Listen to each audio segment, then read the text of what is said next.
Bom, primeiro eu queria reforçar algo que você disse sobre soberania digital. Para a gente efetivamente ter soberania digital, além da alfabetização digital da população brasileira, é preciso que a gente tenha aqui no Brasil toda a infraestrutura e as empresas. Não dá para ter boa parte da comunicação brasileira sendo feita através de um meio de comunicação controlado pelo Elon Musk ou pelo Zuckerberg.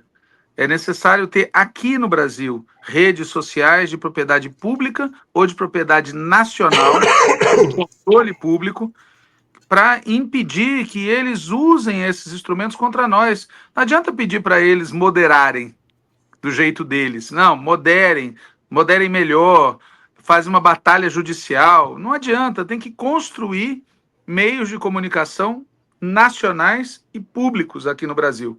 E na mesma perspectiva, né, você falou de como o Lula é escondido pelos meios de comunicação tradicionais. A pergunta que se deve fazer é porque, apesar disso, o governo brasileiro continua colocando uma grana imensa de publicidade na Rede Globo e meios similares. A gente precisa construir uma empresa brasileira de comunicação que seja tipo uma BBC, tipo uma Telesur, uma empresa pública que compita com os meios privados. E a gente precisa fazer com que a Constituição seja cumprida. A Rede Globo de televisão, por exemplo, é anticonstitucional. A Rede Globo, ela tem jornal, ela tem rádio, ela tem televisão, ela tem portal. Isso não pode. A Constituição brasileira proíbe esse tipo de monopólio. Então, é preciso cumprir a Constituição, é preciso garantir que haja, de fato, democracia nos meios de comunicação. Senão, é muito difícil vencer essa batalha cotidiana que a gente trava, não só contra a extrema-direita neoliberal, mas também contra a direita gourmet neoliberal. Porque vamos lembrar, né? O golpe de 2016 não foi dado pelo Bolsonaro. O golpe de 2016 foi dado pelo PSDB, pelo MDB, pelo Supremo Tribunal, pelo que eu chamo de direita gourmet, que diz que é democrática, mas na verdade ela é mais democrática que a extrema-direita. Mas ela não é democrática do nosso ponto de vista. Bom, isso posto, respondendo à tua questão, né? Eu tô com a seguinte opinião. No dia 31 de março, eu estive em Campo Grande, num debate com o partido, e uma pessoa lá disse assim, que se a eleição fosse hoje, dia 31 de março, Lula perderia. Eu respondi que isso não era verdade. Se a eleição fosse naquele dia, 31 de março, o Lula ganharia. Por quê? Porque o lado de lá está dividido. Apesar de haver uma maioria da população crítica ao nosso governo, eles não têm um candidato com o potencial do nosso. Porém, se a gente não fizer o que deve ser feito no prazo que precisa ser feito, eles podem resolver esse problema. Eles podem se unificar, construir uma candidatura alternativa à nossa com potencial de vitória. Ou, outro cenário possível é eles não conseguirem uma candidatura presidencial, mas em compensação eles nos imporem uma derrota na eleição para governador, para o Senado, para a Câmara dos Deputados, Senado. e com isso a gente teria Lula reeleito para um mandato novo, só que em condições piores do que as atuais. Se é que isso pode parecer possível, mas sempre é possível piorar, né? Viu, Então, a Lênin? situação hoje nossa, na minha opinião, é a seguinte: a gente precisa criar as condições para fazer duas coisas ao mesmo tempo: reeleger o Lula e reeleger em condições melhores do que as atuais. E para isso, na minha opinião, não basta você informar melhor a população sobre as entregas feitas. A gente governou o Brasil de 2003 até 2016. Os nossos governos foram melhores que os tucanos e hoje a gente pode dizer com certeza foram melhores do que o que veio depois. E os caras deram um golpe assim mesmo. Então, não é o nosso bom desempenho do ponto de vista administrativo e nem mesmo a comunicação no sentido de a gente informar corretamente que resolve o problema. Precisa ter disputa política, precisa ter confronto de projeto, precisa ter mais militância, precisa ter mobilização na rua, precisa ter embate nos meios de comunicação, precisa o governo usar a força que tem, não apenas para informar o que está fazendo administrativamente, mas também para tomar partido nas disputas políticas. Então você pega, por exemplo, esse tema que a gente estava conversando antes, do ataque do Trump. Se você for olhar as declarações dos nossos ministros, em geral são na linha apaziguadora, né? Vamos negociar, vamos buscar um jeito de resolver, a gente não quer ser prejudicado, mas a gente também não quer conflito. Aí vamos ver o que acontece em relação ao Banco Central. A gente também está na linha apaziguadora. É como se o Banco Central tivesse oferecendo juros decentes, e não está. Cada um ponto percentual que eles aumentam a taxa de juros é 50 bilhões a menos para o Estado brasileiro investir em saúde, em educação, em desenvolvimento. Vamos ver a relação com o Congresso. O Congresso está assaltando o povo, pessoal. Essas emendas impositivas, elas são um atropelo, um assalto contra a Constituição. A Constituição diz que o Brasil é presidencialista, não é parlamentarista. E, além do mais, o Congresso tem todo o direito de discutir o orçamento, mas não é correto que cada parlamentar, individualmente, tenha o direito de fazer seu micro-orçamento para fazer clientelismo. E são dezenas de bilhões de reais que esses caras desviam com essa finalidade, e sem contar as maracutaias, né? Os crimes propriamente ditos. Eu podia continuar aqui a lista, mas o fato é que o governo, talvez por essa condição dele estar cercado, ele adota uma postura muito passiva, mesmo onde não precisa. Você veja, o aniversário do golpe militar. Na minha opinião, ano passado, quando foi 60 anos e agora 61 anos de novo, mesmo depois de todo esse sucesso do Ainda Estamos Aqui, tinha um espaço adequado para o governo fazer um posicionamento mais firme. Se vocês olharem a nota, o post, né, que o presidente Lula divulgou, não tem a palavra Forças Armadas, não tem a palavra militar. Aí você pode dizer, ah, não, isso é para não criar conflito com eles. Mas não adianta, pessoal. Não adianta não querer criar conflito com eles. Eles querem criar conflito conosco. E o único jeito de colocar eles no lugar é o tempo todo fazendo disputa. A mesma coisa é a extrema-direita, o Tarcísio. O Tarcísio é um potencial candidato, na hipótese muito provável, do Cavernícola ser impedido de concorrer ano que vem.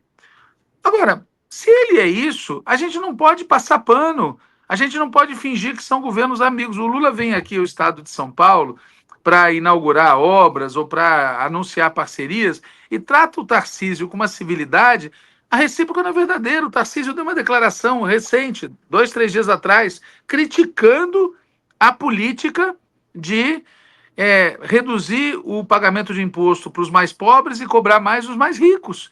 E ele ainda é aquele cara do bonezinho lá, Make America Great Again. Ou seja, é antipatriota. O governo tem que ir para cima de maneira mais forte. O governo fica muito recuado, e ao governo ficar recuado, isso afeta todo o resto. Por exemplo, 1º de maio. O Lula passou a vergonha de ir no 1º de maio de 2023 com pouca gente. E passou a vergonha de ir no 1º de maio de 2024 com pouca gente. Não adianta culpar os sindicalistas. Não adianta culpar a esquerda. O governo tem que se empenhar como governo para garantir mobilizações massivas. Eu, por exemplo, me pergunto por que o governo não lança uma campanha de sindicalização? Ah, mas a autonomia sindical. Caríssimos, interessa ou não ao povo brasileiro que os trabalhadores estejam sindicalizados? Isso é ou não um trabalho de utilidade pública? É. Então, vamos fazer. Então, na minha opinião, o governo tem que fazer mudanças na linha política que ele adota e na atitude que ele tem adotado. Eu estou falando do governo, mas isso vale também para os movimentos sociais, vale para os partidos de esquerda. Era aí que eu queria chegar. Que agora a gente pode entrar naquilo que Lena havia colocado, né, que é a democracia interna do PT, a democracia interna dos movimentos, enfim, e a responsabilidade. Eu concordo contigo, né, em relação ao governo, porque eu concordo também com o Genuíno. Eu tenho ouvido Genuíno, e Genuíno tem sido frequente, reiterado em dizer o seguinte: o governo tem que fazer a disputa política. Você não pode abrir mão de fazer a disputa política nessa linha que você está propondo e colocando para a gente aqui, né? Você não pode deixar de aproveitar, por exemplo, um clima gerado pelo Oscar do filme Nós Estamos Aqui, que mobilizou a consciência nacional de repúdio a tudo aquilo que foi a ditadura, e não aproveitar esse momento para fazer, né, para ganhar politicamente e fazer uma mobilização, por exemplo, agora nos 60 anos do golpe. Eu concordo com você, né? Então, isso serve para todo tipo de disputa, inclusive com o Congresso Nacional, né? Com o Congresso Nacional. Agora, e a responsabilidade do PT? Quando eu falo da responsabilidade do PT, eu também chamo da responsabilidade do Partido dos Trabalhadores em relação aos seus ministros que estão ali. É verdade que o governo ele tem uma composição do centro para a esquerda, né? E tem uma direita liberal que, nesse momento, é aliada de primeira linha e com uma certa lealdade, como é o caso lá da Simone Tebet e do Geraldo Alckmin, que tem demonstrado de forma prática, né, esse comportamento de lealdade, né? Mas aí eu pergunto, olha, Walter, você tem tantos ministros ali que poderiam estar fazendo a diferença. E eu vejo muito pouco alguns desses ministros irem às redes, aproveitarem o seu status, sua capacidade, como você está dizendo, enquanto governo, para fazer mobilização. E aí eu quero agora chamar a atenção, né? Eu sou dirigente partidário aqui na minha cidade, né? Sou diretoriano aqui na cidade, e uma coisa assim que me parte o coração é a dificuldade que a gente tem, às vezes, de fazer essas mobilizações conjuntas, sabe? Da gente pensar junto, da gente dar as mãos, da gente ultrapassar aquelas linhas, sabe, das disputas internas e realmente começar a trabalhar como um corpo, embora com órgãos diferentes, enfim, com células diferentes, mas trabalhando para que todo o tecido seja construído, sabe? Então, qual é a nossa responsabilidade? O que o Partido dos Trabalhadores, o MST, os movimentos sociais, mais um campo político, veja, a pesquisa também demonstrou que 19% da população brasileira se identifica com o petismo. 32% da população fica em cima do muro, mas tem uma tendência de olhar para quem está fazendo alguma coisa por ela. Exemplo, desconto de até 5 mil no imposto de renda, isenção, melhor dizendo, né? 21% é de direita, declarado, tende a votar, né, na extrema-direita ou no candidato da direita liberal. E 12% é bolsonarista, ou seja, a gente tem 19% de uma população que poderia estar sendo mobilizada ativamente. Qual é a nossa responsabilidade? Então, deixa eu primeiro fazer o seguinte lembrete. Nós aqui fizemos campanha no primeiro e no segundo turno de 2022 em defesa do Lula, e o Lula tinha registrado no Tribunal Eleitoral um programa que falava de reconstrução e transformação. Mas, depois da vitória, quando ele foi empossado, os materiais do governo trazem o slogan União e Reconstrução. Então, não admira que o Alckmin e a Tebet sejam leais, porque, na verdade, eles estão sendo leais a um programa desidratado.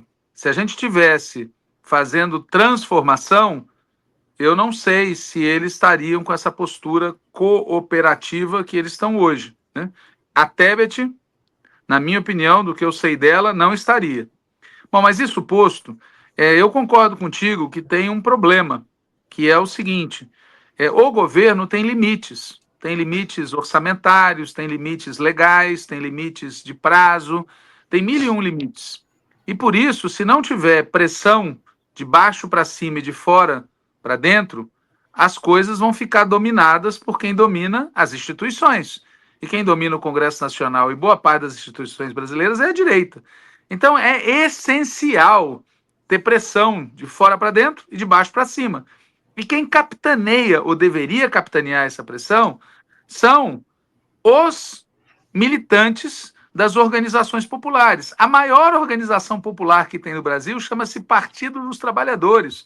Não é a CUT, não é o MST, é o PT, É o PT que tem maior número de pessoas, maior influência, maior visibilidade pública, e o PT está muito paralisado. E não é, na minha opinião, apenas ou principalmente por conta da existência dentro do PT de diferentes posições. A principal causa da paralisia é que o partido, nos últimos anos, ele vem se habituando a fazer uma única coisa: disputar a eleição. Aí, quando a eleição termina, ele fica esperando a próxima. Ele entra em estado de hibernação. É o que eu chamo de partido que faz política em anos pares. Aí chega nos anos ímpares, ele para. E eu dou uma prova. Eu sou do Diretório Nacional do PT. Eu fui do Diretório Nacional do PT de 1997 até hoje, com uma interrupção de um mandato, quando eu fiquei suplente. Ou seja, eu estou há bastante tempo no Diretório Nacional do Partido. E são raríssimas as vezes que o Diretório Nacional do PT pautou uma discussão sobre mobilização. Não é uma análise do que aconteceu, é uma discussão sobre o que fazer para que algo aconteça. Como é que nós vamos fazer para o 1º de maio ter muita gente? Como é que a gente vai fazer para a paralisação dos aplicativos ter muita gente?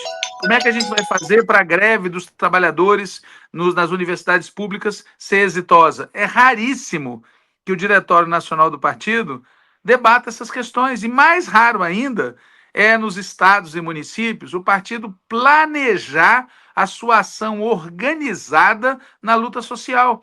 Ao contrário, a gente se afastou dos territórios, a gente não está presente organizadamente nas escolas, nos bairros, nas empresas. Eu, você, a Lara, nós estamos. Ou seja, cada um de nós, indivíduos, está presente. Os petistas estão. O partido, como instância organizada, que não está. E esse, para mim, é que é o principal problema. A gente precisa reaprender a fazer uma coisa que todos nós aqui, quando iniciamos a militância, fazíamos. Eu sempre lembro as pessoas, quando eu comecei a militar, o PT ainda não existia, na organização de que eu fazia parte, a orientação era: é preciso construir uma célula da organização em cada escola, porque era assim que a gente via. Era você estar presente organizadamente, pelo menos 3 militantes em cada escola, porque aí esses 3 militantes reuniam, discutiam quais eram as questões, mobilizavam, organizavam, faziam educação política. E hoje o PT, e não só o PT, eu estou falando do PT porque é o meu partido, tá certo? Mas, infelizmente, a maioria das organizações populares do Brasil, especialmente os partidos, está muito mais focada na disputa eleitoral do que no resto. E o resto é de uma importância decisiva. Sem o resto, sem a mobilização cotidiana do povo, sem a luta cotidiana, sem você estar o tempo todo organizando, você não neutraliza a força que os caras têm nas instituições. Então, para mim, o déficit do partido é muito sério. E a minha expectativa é que a gente consiga resolver isso, em parte, nesse processo que a gente está vivendo agora. Quem é aqui, está acompanhando, que é filiado ao PT, já deve estar sabendo. Quem não é, é importante que saiba também. No dia 6 de julho, 6/7, vai ter uma eleição em todo o Brasil, onde tem diretórios partidários, para os filiados ao PT votarem nas suas direções e nas suas presidências. É muito importante usar o processo que vai daqui até o dia 6 para debater as questões, e é muito importante que cada um aqui que é filiado participe, vote, porque de alguma maneira a gente vai estar decidindo através do nosso voto com que roupa o PT vai comparecer na festa política dos meses que se seguirão, e que vai ser muito importante. Ou seja, o segundo semestre de 2025 e o ano de 2026 vão ser decisivos, e não é porque o pessoal fala assim: ah, você é decisivo porque tem eleição. É isso também, mas não é só isso, porque o que está em jogo no Brasil e no mundo transcende a disputa eleitoral. Isso.